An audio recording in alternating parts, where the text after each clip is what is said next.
பொது தொகுதிகளில் போய் தலித் வேட்பாளர்கள் நிப்பாட்டி ஜெயிக்க வைக்க முடியும். காசுக்கு யாரு கொடுத்தாலும் காசை வாங்கிட்டு விஜய் கட்சிக்கு ஓட்டு போட முடியும். ஒரு பாசிட்டிவ். இது வந்து புரட்சி. ரெண்டு விஷயம் பெரிய புரட்சி தான். அதில் நான் மனப்பூர்வமாக ஏற்றுக்கிறேன்.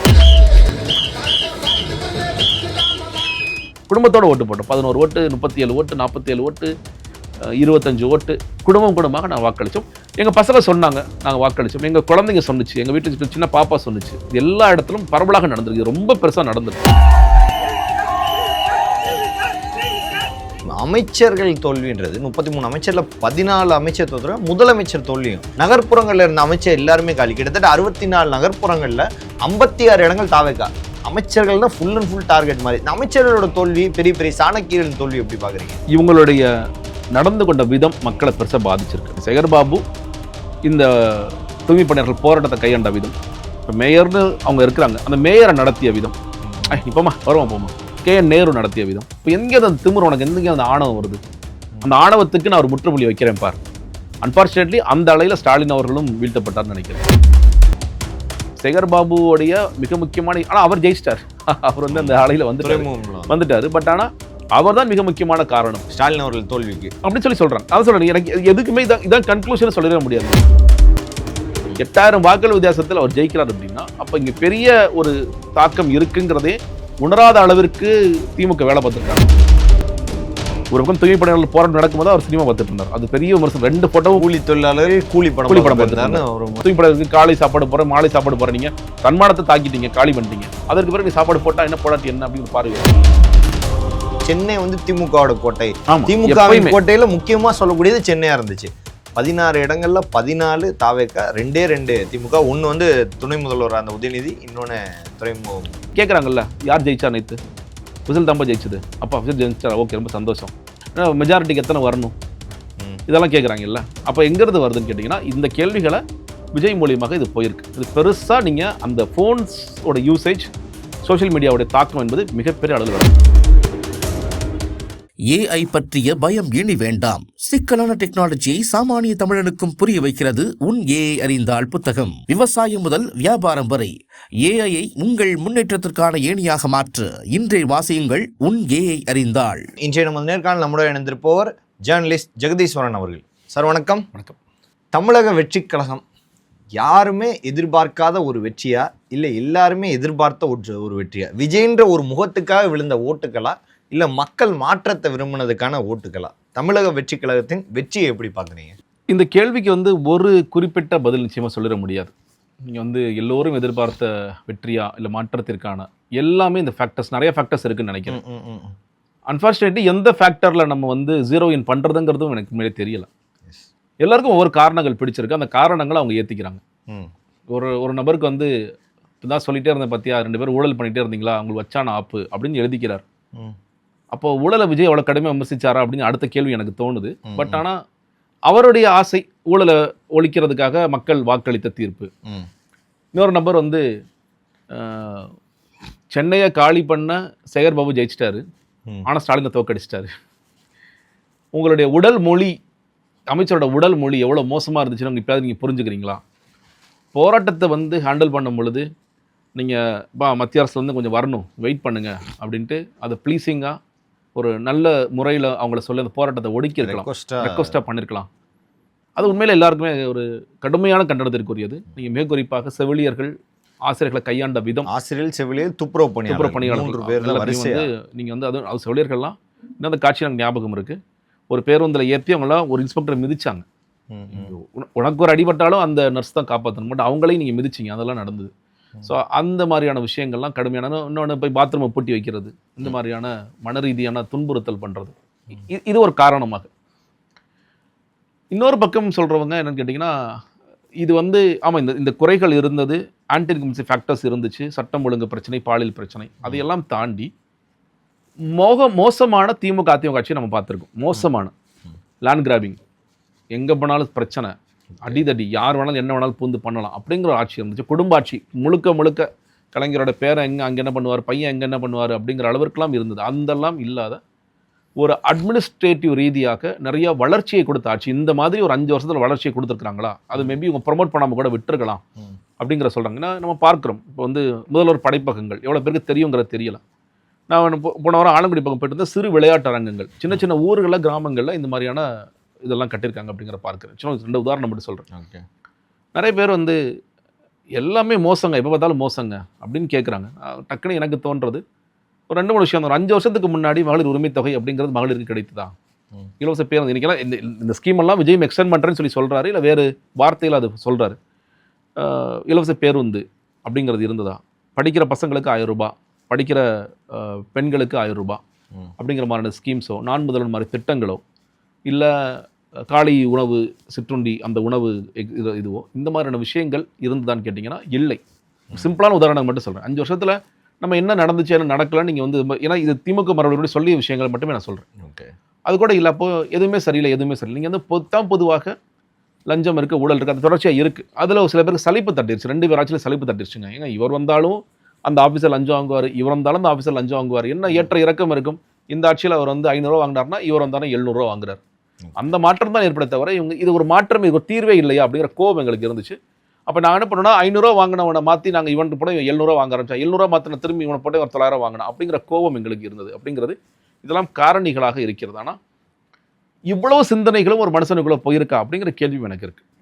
ஏன்னா நம்ம பார்க்கின்ற விதம் இப்போ ஏன் இந்த கேள்வி வருதுன்னு கேட்டிங்கன்னா, இப்போ நான் தாவேக்களை நான் போய் சேர்ந்ததுக்கான காரணம் இவ்வளோ பிரச்சனைகள் இருக்குது. இந்த பிரச்சனைகள்லாம் விஜய் அட்ரஸ் பண்ணுவார் இந்த சென்ஸ். இதுக்காக வெவ்வேறு போராட்ட வடிவங்கள் எடுப்பார். சில விஷயங்கள் அறிக்கைகளாக கொடுப்பார், சில விஷயங்களுக்கு உண்ணாவிரதம் இருப்பார், சில விஷயங்களுக்கு அடி கூட வாங்குவார், ஜெயிலுக்கு கூட போவார். நான் புரிஞ்சுக்கிட்ட அரசியல் நான் சொல்கிறேன். நான் மறுபடியும் நான் இது புரிஞ்சு வச்சிருக்க அரசியல்ங்கிறது அப்படி தான் ஒரு ஃபார்மெட்டாக இதுதான்.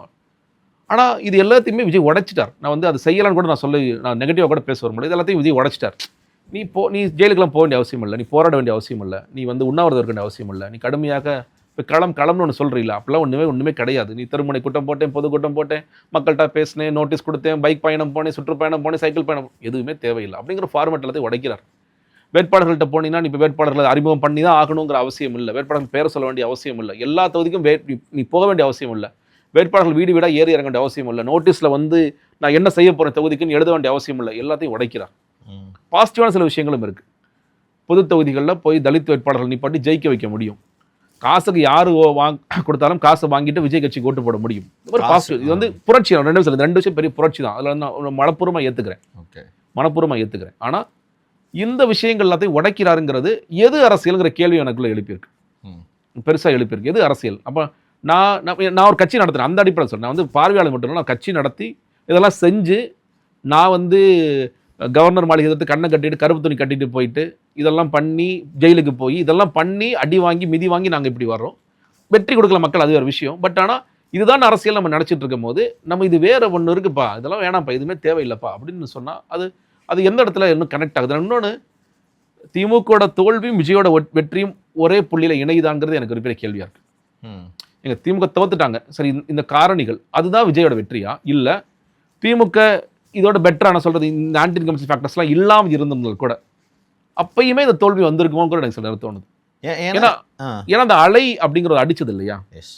அந்த அலைக்கான காரணம்னு பார்க்கும் பொழுது, ஏன்னா இந்த வாக்களித்தவர்களெல்லாம் இவ்வளவு யோசனையும் செலுத்தி தான் வாக்களிச்சிருக்கிறாங்களா? இல்லைங்க, எங்களுக்கு விஜய் பிடிச்சிருக்கு, அது என்ன வேணாலும் நடந்துட்டு போகுது ஊரில் என்ன வேணாலும். ஏன்னா நான் நேற்று 2 சில பேர்ட்ட பேசுகிறேன். எங்கள் வீட்டில் நான் 1000 ரூபா பணம் வாங்குறேன், என் 2 பசங்களும் 1000 ரூபா பணம் வாங்குறாங்க. பட் யாருங்க ஓட்டு போட்டு? விஜய் தான் ஓட்டு போட்டேன். அப்போ நீங்கள் என்ன விரும்புறீங்கன்னு எனக்கு புரியலை. இல்லை நான் தப்பாக புரிஞ்சுக்கிறேனா? இல்லை எது உங்களை தூண்டுது? அதெல்லாம் தெரியல. விஜய்க்கு நாங்கள் ஓட்டு போட்டாங்க, குடும்பத்தோடு ஓட்டு போட்டோம். 11 ஓட்டு, 37 ஓட்டு, 47 ஓட்டு, 25 ஓட்டு, குடும்பமாக நாங்கள் வாக்களித்தோம். எங்கள் பசங்க சொன்னாங்க நாங்கள் வாக்களித்தோம், எங்கள் குழந்தைங்க சொன்னிச்சு, எங்கள் வீட்டில் சின்ன பாப்பா சொன்னிச்சு. இது எல்லா இடத்துலும் பரவலாக நடந்திருக்கு, ரொம்ப பெருசாக நடந்திருக்கு. அவங்க அரசியல் புரிதல் இருக்குது, புரிதல் இல்லை, அதெல்லாம் நம்ம போக வேண்டிய அவசியம்னு நினைக்கிறேன். பட் ஆனால் இப்படி நடந்திருக்குன்னு பார்க்கும்பொழுது உண்மையிலே நமக்கான தேவை தான் என்னங்கிறது பெரிய கேள்வி. ஏன்னா விஜய்க்கும் இது செட் ஆகும். நீங்கள் இப்போது எனக்கு ஒரு ஆன்டி இன்கம்பன்சி இருந்துச்சு, நான் சொல்கிறேன், எந்த ஒரு புதிய ஆட்சிக்கும் நீங்கள் டே 1 இந்த ஆன்டி இன்கம்பன்சி ஆரம்பிச்சதுன்னு நினைக்கிறேன். ஏன்னா நான் ஒரு கற்பனை இல்லை கனவுல வந்தேன். இப்போ நேற்று விஜய் கட்சிக்காக பேசுகிற ஒருத்தர் சொல்கிறாரு, இந்த இலவசங்கள்லாம் விஜய் ஒழிச்சிருவாருங்கிறாரு. இல்லைங்க ஐயா, அறிக்கை கொடுத்துருக்காரு ஐயா நிறையா, நீங்கள் வாட்டி ஏதாவது சொல்லிவிட்டு போயிடாதீங்க. இதெல்லாம் செய்வார் தான் மக்கள் ஓட்டு போட்டிருக்கலாம், ஓட்டு போட்டிருக்கலாம், அதனால் அப்படி சொல்லாதீங்க. அப்போது எல்லோருக்கும் ஒரு பார்வை இருக்குது. அந்த பார்வையின் அடிப்படையில் மட்டும்தான் இந்த ஒட்டுமொத்த வாக்குகளும் விழுந்ததா? இல்லை, இது வந்து ஒரு விஜய்ங்கிற பெரிய ஃபேக்டர். ஏன்னா நீ மாற்றத்தை முன் வச்சவங்களுக்கு மக்கள் எப்பொழுதுமே ஆதரிச்சிருக்காங்கன்னு கேட்டிங்கன்னா ஆதரிச்சிருக்காங்க, பர்சன்டேஜ் வேரி ஆனிச்சு. கமல்ஹாசன் இதை விட கடுமையாக போராடினார்லங்க. 3% தான் வாங்கினார். டார்ச் தூக்கி போட்டு டிவி உடைச்சாரா உடைக்கலையா? கண்டிப்பா. கலைஞரை நேரடியாக விமர்சிக்கலையா? ஸ்டாலினை விமர்சிக்கலையா? ட்விட்டரை தொடர்ச்சியாக எழுதிட்டே இருந்தார். களத்துக்கு அவர் வந்து தேவைப்பட்ட நேரத்தில் வந்தார், போராடினார், அறிக்கைகள் அவ்வளோ கொடுத்துட்டே இருந்தாங்க, கடுமையாக செஞ்சார்.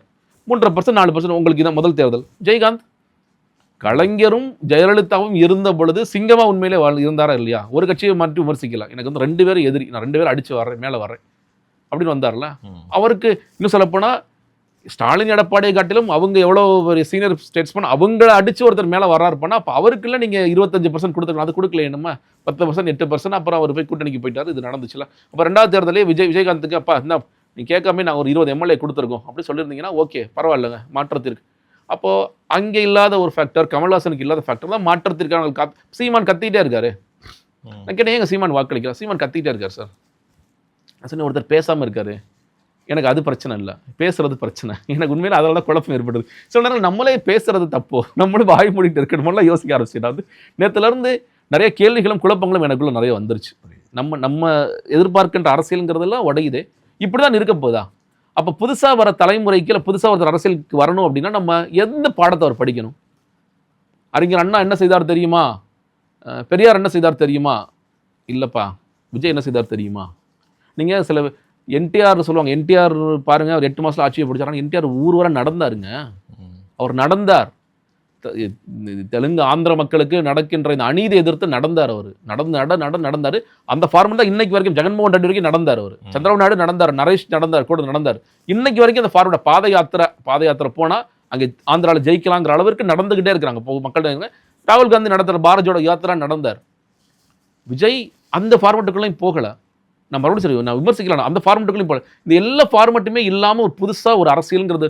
இன்னொன்று, நீங்கள் ஆம் ஆத்மி டெல்லியில் பதவி இருக்கும் பொழுது தமிழ்நாட்டில் இது சாத்தியமே இல்லை. இது எப்படி சாத்தியமாகும்? அது டெல்லி இஸ் மெட்ரோ சிட்டி. இங்கே ஜாதி கணக்குகள் இல்லை, எந்த கணக்கில் இந்த ஜாதி கணக்குகள் உடஞ்சிருக்குன்னு நான் சொல்கிறேன். பட் அதே நேரத்தில் இங்கே அது சமூக நீதியின் ஒரு பார்வை வேணும், இடஒதுக்கீடு குறித்த பார்வை வேணும். எனக்கு தெரிஞ்சு இடஒதுக்கீடு குறித்து நீங்கள் எது கேட்டாலும் சாதிவாரி கணக்கெடுப்படுத்தாலும் பேசிக்கலாம்னு சொல்லி கடந்துட்டாங்க. அருந்ததி இடஒதுக்கீடு குறித்து சொல்கிறீங்களா, வன்னியர் இடஒதுக்கீடு குறித்து அதெல்லாம் சொல்ல மாட்டோம் நாங்கள். பட் அந்த கணக்குகளும் இல்லை. அப்போது எதை மக்கள் எதிர்பார்க்குறாங்க அப்படிங்கிற கேள்வி இருக்குது. திருப்பரம் நான் குதிச்சிருக்கேன், நான் உண்மையிலே சொல்கிறேன். திருப்பரம்ன்ற இஷ்யூ ஏன் விஜய் பேசல, நான் குதிச்சிருக்கேன், எல்லா சேனலையும் குதிச்சிருக்கேன். ஆனால் சீட்டை நிர்மல்குமார் மக்கள் ஜெயிக்க வைக்கிறாங்க. அப்போ நீ மலையில் விளக்கு ஏற்றுனா என்ன, விளக்கு ஏற்றாட்டி என்னன்னு மக்கள் யோசிக்கிறாங்க.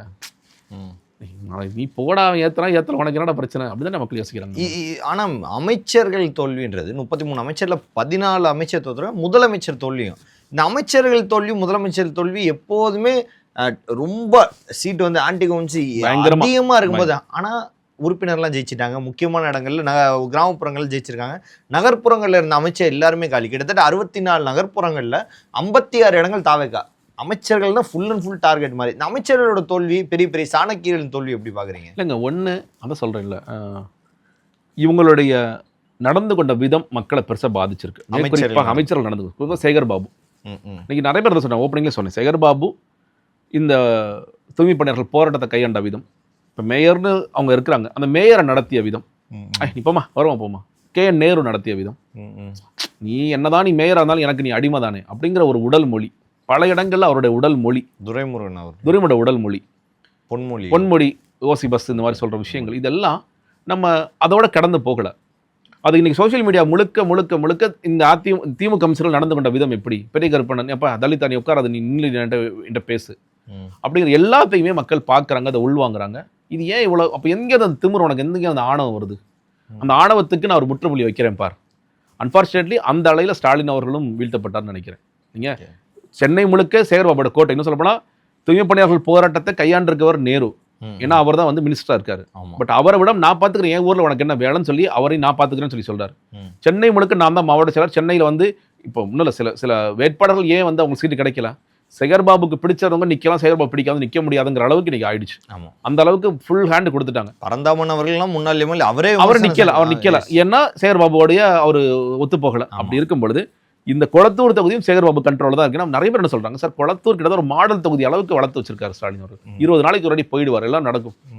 பட் இது எப்படி நாங்க உணர மறுத்தோம், சேகர்பாபு எப்படி உணர மறுத்தார் எங்களுக்கு புரியல. ஸ்டாலின் அவர்கள் எல்லா இடத்தையும் சுத்திட்டு இருந்தார். நம்ம தொகுதி தானே பார்த்துக்கலாம்ப்பா, கடைசியாக பார்த்துக்கலாம்ப்பா அப்படின்னு கூட நினைச்சிருக்கலாம். நம்ம ரெகுலராக போறது தானே, நம்ம மக்கள் நம்மளை எப்படி கைவிடுவாங்கன்னு கூட நினைச்சிருக்கலாம். சேகர்பாபு எப்படி விட்டார்? சேகர் பாபுவோடைய மிக முக்கியமான, ஆனால் அவர் ஜெயிச்சிட்டார். அவர் வந்து அந்த ஆலையில் வந்துட்டாரு. பட் ஆனால் அவர் தான் மிக முக்கியமான காரணம் ஸ்டாலின் அவர்கள் தோல்விக்கு அப்படின்னு சொல்றாங்க. அதான் சொல்றேன், எனக்கு எதுக்குமே இதான் கன்க்ளூஷன் சொல்லவே முடியாதுங்க. ஓகே, அதுதான் முக்கியமான காரணம். ஏன்னா வேற எதுவும் பெருசா குறைகள் எனக்கு தெரிஞ்சு நடுவில் இந்த வீடுகள்லாம் எடுக்கும்போது பெரிய போராட்டம் நடந்துச்சு. அந்த போராட்டத்தில் அனகாபுத்தூர் இங்கே சொல்லி ஸ்டாலினோட குளத்தூரை நடந்துச்சு. அதை சரியா ஹேண்டில் பண்ணலன்னு ஒரு குற்றச்சாட்டு வந்துச்சு. நீங்க மழை வெள்ளம் பிரச்சனை இருந்துச்சு, பட் அதெல்லாம் சரி பண்ணிட்டாங்க. குளத்தூர்ல வந்து முதல்ல சொன்னாங்க இது கால்வாய் வெட்டினதே சுத்தி தண்ணி வர மாதிரி ஒரு பண்ணி வச்சிருக்காங்க, இதெல்லாம் நாங்கள் மாற்றணும்னு சொல்லிட்டு அதெல்லாம் நிறைய வேலைகள் குளத்தூர்ல நிறைய நடந்திருக்கு. டெவலப்மெண்ட் ப்ராஜெக்ட்ஸும் நிறைய நடந்திருக்கு. பட் அதையும் தாண்டி முதலமைச்சர் தொகுதி நம்ம இன்னும் சொல்லப்போனால் நான் ஒரு வாரத்தில் உட்காந்து பேசும்போது எந்தெந்த தொகுதிகள் யார் வெற்றி பெறுவார்கள், குளத்தூர் பற்றி அதிகமாக பேசணுமா, அது டேக்கன் ஃபார் கிராண்டட் விட்டுருங்க அப்படின்னு நான் சொன்னேன். 8000 வாக்குகள் வித்தியாசத்தில் அவர் ஜெயிக்கிறார் அப்படின்னா அப்போ இங்கே பெரிய ஒரு தாக்கம் இருக்குங்கிறதே உணராத அளவிற்கு திமுக வேலை பார்த்துருக்காங்களா? இல்லை, அவங்க கொண்டு செல்லையோ ஸ்டாலின் அவர்களுடையோ பெரிய பெரிய இது கொண்டு செல்ல அந்த குறைகள் மக்கள் குறை எல்லாமே இங்கே ரொம்ப நல்ல பாலும் ஓடுதோ அப்படின்ற மாதிரி ரொம்ப நல்ல பாயிண்ட்டுங்க. அதான் சொல்கிறேன். நீங்கள் அதான் நிறைய எதிர்குறல்களை கேட்க மறந்துட்டாங்க. சொல்ல பத்திரிகையாளர்களாக இருக்கக்கூடியவர்கள் அவங்களோட எதிர்குறலும் ரொம்ப குறைஞ்சிருச்சு. எதிர்குறல்கள் வந்து நான் திமுக 2021 செய்த ஒரு முக்கியமான விஷயம் கேட்டிங்கன்னா, யாரெல்லாம் அதிமுக எதிர்த்து பேசுனாங்களோ அவங்களாம் பை டிஃபால்ட் திமுக நினச்சிட்டாங்க.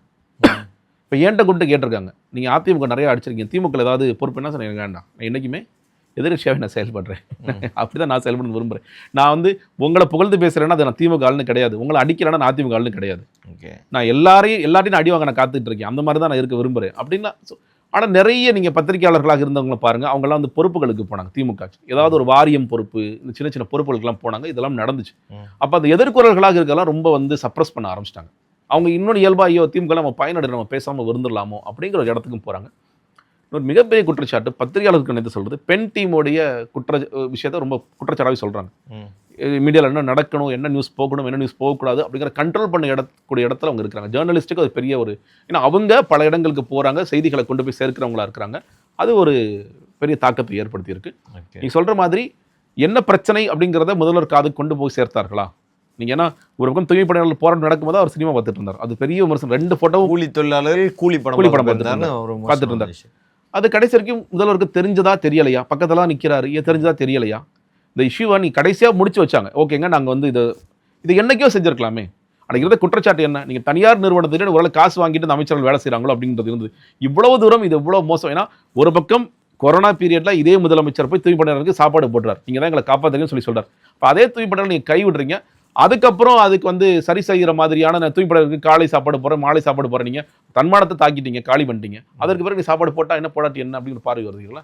இப்போ அந்த மாதிரியான விஷயங்களை இவங்க சரியாக கவனம் கொள்ளலை அப்படிங்கிறது நிச்சயமாக இருக்கிறது. அதை தாண்டி ஒரு பெரிய அலை இது வந்து நம்ம ஒத்துக்கிட்டு தான் ஆகணும். இங்கே வந்து நம்ம தமிழ்நாடு முழுக்கவே இல்லை. ஆனால் சென்னை வந்து எப்போதுமே 2016 இருக்கட்டும் ஓரளவு பாதிக்கு 2021 சென்னை வந்து திமுகவோட கோட்டை. திமுக கோட்டையில் முக்கியமாக சொல்லக்கூடியது சென்னையாக இருந்துச்சு. 16 இடங்கள்ல 14 தாவேக்கா, 2 திமுக. ஒன்று வந்து துணை முதல்வர் அந்த உதயநிதி, இன்னொன்று துறைமுகம் சேகர்பாபு அவர்கள். திமுகவின் கோட்டை உடஞ்சிருச்சு. அதில் என்னங்க, இந்த அர்பன் கான்ஸ்டிடுவன்சிஸில் இருக்கின்ற நமக்கு அதிகமான ஃபோன் ஆக்சஸும் இருக்குது. எஸ், நீங்கள் வந்து விஜய் பெருசாக போகவே இல்லை, ஆனால் எப்படி உள்ளே போனார்? டிவி மூலிமா போனார், நம்மளுடைய அறைகளுக்குள்ளே வந்துட்டார். இப்போ விஜய் இப்போ அங்கே டீனரில் ஏதோ பேசிட்டு இருக்காரு, போகிறாரு, அவர் வண்டியில் போகிறாரு அப்படிங்கிறதெல்லாமே மக்கள் பார்க்குறாங்க. அது ஒரு பெரிய தாக்கத்தை ஏற்படுத்திடுச்சு. இந்த ஜென்சி கிட்ஸாக இருக்கக்கூடியவர்கள் நீங்கள் வந்து நிறைய இன்றைக்கி அந்த குழந்தைகள் வரைக்கும் விஜய் எப்படி இப்போ ரீச் ஆனார் நீ கேட்குறாங்கல்ல. யார் ஜெயிச்சா நேற்று? விசில் தாம்பா ஜெயிச்சது. அப்பா விசில் ஜெயிச்சாரா? ஓகே, ரொம்ப சந்தோஷம். ஏன்னா மெஜாரிட்டிக்கு எத்தனை வரணும் இதெல்லாம் கேட்குறாங்கல்ல. அப்போ எங்கேருந்து வருதுன்னு கேட்டிங்கன்னா இந்த கேள்விகளை விஜய் மூலியமாக இது போயிருக்கு. இது பெருசாக நீங்கள் அந்த ஃபோன்ஸோட யூசேஜ், சோஷியல் மீடியாவுடைய தாக்கம் என்பது மிகப்பெரிய அளவில் வேலை. இந்த எலெக்ஷனில் நடந்த ஒரு சில நல்ல விஷயங்கள் அப்படின்னா என்னென்ன சொல்லுவீங்க? இல்லை அதாங்க நான் சொல்லல, நீங்கள் நான் 2 விஷயம். ஜாதி அப்படிங்கிறது பெரிய அளவில் உடஞ்சிருக்கு அப்படிங்கிறத பார்க்கின்றோம். ஏன்னா முன்னாடி அதில் கூட நான் ஒரு சில நீங்கள் தொகுதிகள் நீங்கள் கோவை மண்டலத்தில் இன்னும் சில அதிமுக அமைச்சர்கள் ரொம்ப க்ளீனாக வந்திருக்காங்கன்னு பார்க்க முடிகிறது. இல்லை, கோவையில் ஒரே ஒரு அதிமுக அமைச்சர் தொண்டமுத்தூர் மட்டும் சொல்லி தொண்டமுத்தூர் நீங்கள் சொல்கிறீங்க. இதுலையுமே வந்து அந்த பெரும்பான்மை சமூகத்தை சேர்ந்தவர்கள் காவையில் வந்திருக்காங்க, தாவேக்களையும் வந்திருக்காங்க. நீங்கள் அதை தாண்டி பல இடங்கள் அது உடஞ்சிருக்கு. ஜாதி அப்படிங்கிறது பல இடங்களில் உடஞ்சிருக்கு. அவர் வந்து எந்த ஜாதியை சேர்ந்தவர் அப்பெல்லாம் பார்க்காம மக்கள் வாக்களிச்சிருக்காங்க, பெருவாரியாக வந்து வாக்களிச்சிருக்காங்க அப்படிங்கிறது பார்க்க முடிகிறது.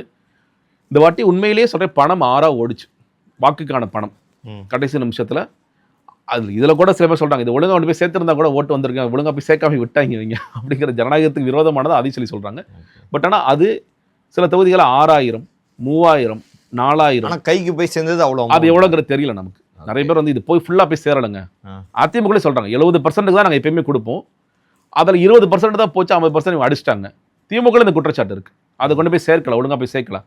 ஒன்றும் இல்லை, முதலமைச்சர் தொகுதியிலே என்ன நினச்சிருப்பாங்க, எப்படி ஜெயிக்க போகிறாரு, அவருக்கு என்ன நம்ம அவருக்கு எதுக்கு போய் கொடுக்கணும் அப்படிங்கிறது யோசனையாக இருந்திருக்கலாம். எப்படி ஜெயிச்சிருவார். ஓகே. இன்னொன்று நிறைய பேர் எப்படி யோசிச்சிருப்பாங்க, எப்படி இருந்தாலும் அவர் ஜெயிச்சிருப்பாரு, அப்போ இந்த வாட்டி நம்ம விசிலுக்கு ஓட்டு போட்டு போகலாமே. நீ பார்லிமெண்டத்தில் நீங்கள் பார்த்துருக்கலாம், நீங்கள் வந்து பெருசாக ஓட் பெர்சன்டேஜ் ஏறல, கன்ஃபார்மாக திமுக தாங்க ஜெயிக்க போகுது, நம்ம போகிறதுனால என்ன ஆக போகுது, அப்போ அந்த வாட்டி நம்ம பாஜகவுக்கு போடலாம், என்டிஏக்கு போடலாம். நீங்கள் செகண்ட் பிளேஸ்க்கும் தேர்ட் பிளேஸ்க்கும் ஃபைட் நடந்துச்சு தவிர இவங்க க்ளீனாக வந்துட்டாங்க. ஆனால் போன வாட்டி அந்த மார்ஜின் வரல, மார்ஜின் குறைஞ்சிருச்சு, பெர்சன்டேஜ் குறைஞ்சிது. பட் 2வது இடத்துக்கு 3வது இடத்துல ஃபைட் நடந்துச்சு. இவங்க 20%, என்டிஏ கொண்டு 18%. ஓகே. ஆனால் இவங்க வந்துட்டாங்க. அதே மாதிரி மக்கள் நினச்சிருக்கலாம், இப்போ ஜெயிக்க போகிறது திமுக இல்லை ஜெயிக்க போகிறது ஸ்டாலின், ஸ்டாலின்லாம் தோப்பாரா, தோக்க மாட்டார், அப்போ அவருக்கு நம்ம போட்டதோட என் விஜய்க்கு ஒரு வாய்ப்பு, நம்ம பசங்களாம் சொல்லுது, பேர பிள்ளைங்க சொல்லுது, போட்டு வைப்போமே அப்படின்னு போட்டிருக்கலாம். எல்லாரும் சேர்ந்து அதே மாதிரி ஒரு மென்டாலிட்டிக்கு போகும்போது என்ன ஆகும், அது வந்து பெரிய மாற்றத்தை தான். ஓகே. பல்வேறு அரசியல் கேள்விகளுக்கு பதில் தமிழக மிக்க நன்றி சார். நன்றி, வணக்கம்.